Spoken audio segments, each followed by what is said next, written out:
I hit send on the job acceptance email at 1:48 a.m. last Thursday. $79,500 a year, starting in Seattle. Plane ticket for Monday morning, one way. My apartment lease ended October 18th. I had 2 suitcases packed in the closet, and everything else donated to the shelter down the street. No one in the group knew. Not Jake, not Lena, not Marcus, not Kayla. The 4 people I called family for 11 years since college. Saturday night's dinner at the Rusty Nail would be the last time they ever saw my face. The final straw came when I scrolled through the photos from their celebration dinner 2 weeks ago. Jake had landed the big promotion at the construction company, supervisor with a $12,000 bump. They posted pictures from our usual booth, for glasses clinking under the dim neon lights. No empty chair for me. No text asking if I could make it. I was 20 minutes away that night, sitting alone in my living room eating cold pizza. It all flooded back then. Last December, I totaled my truck on black ice on the highway. Airbags deployed. $11,240 in repairs the insurance barely touched. I texted the crew from the side of the road at midnight, my hands cut up and shaking. Lena answered 6 hours later with, "Damn, that sucks. You good though?" Marcus never replied. Kayla sent, "Praying for you," the next day. But when Lena's apartment flooded in February and she needed a place to crash for a week, I gave up my couch without a second thought. She left dirty dishes piled in the sink and complained about my TV being too small. In person a few days later, Jake laughed and said, "You gotta stop with the drama. It's just a car. Pass the wings." In April, my dad had a stroke. I drove 4 hours every weekend to help with his physical therapy, missing work twice. I mentioned it in the group chat twice. "Dad's not doing great, guys.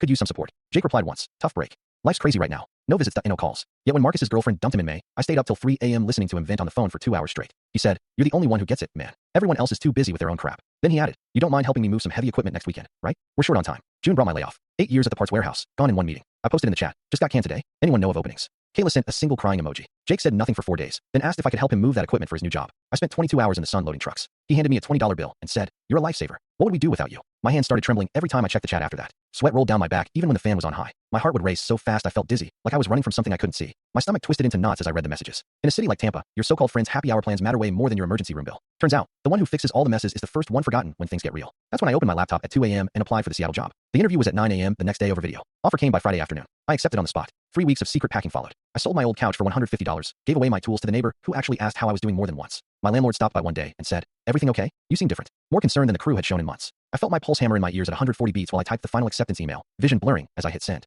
Saturday came anyway. I walked into the Rusty Nail at exactly 7 p.m., carrying the $38 bottle of craft beer Jake always bragged about. The place smelled like fried onion rings and spilled draft beer, just like always. The sticky floor pulled at my shoes under the buzzing neon sign. I forced a grin and hugged each of them tight. "Congrats on the big promotion, Jake," I said, slapping his shoulder hard. "You deserve it, man." Lena laughed at my old joke about the bartender. Marcus told his usual story about the crazy client, voice loud over the clinking glasses. Kayla showed off her new phone and asked me to take the group picture. I ordered the cheeseburger and fries like every time, the grease soaking through the paper as I forced down each bite. We talked about nothing important for 3 hours. Jake bragged about his new truck payment. Lena complained about her boss. I listened, nodded, laughed at the right spots. I paid my $58 share of the $232 bill, including tip. At 10:30 p.m., I stood up. My chest felt tight, but my voice stayed steady. "Love you guys. Catch you later." They mumbled it back without looking up from their screens, already scrolling for the next plan. I walked out into the cool night air, the door slamming behind me for the last time. Monday morning, I boarded the plane with my 2 suitcases and laptop. No tears, just quiet. A week later, Kayla texted, "Hey, can you drop off that package at my place? Keys are under the mat like usual." I replied right away, "Sorry, I moved to Seattle. Didn't I mention it?" No follow-up. They would notice soon enough when Thanksgiving came and the group chat stayed silent. No one to organize the dinner. No one to listen to their problems. No one to show up. Just like they had done to me all along.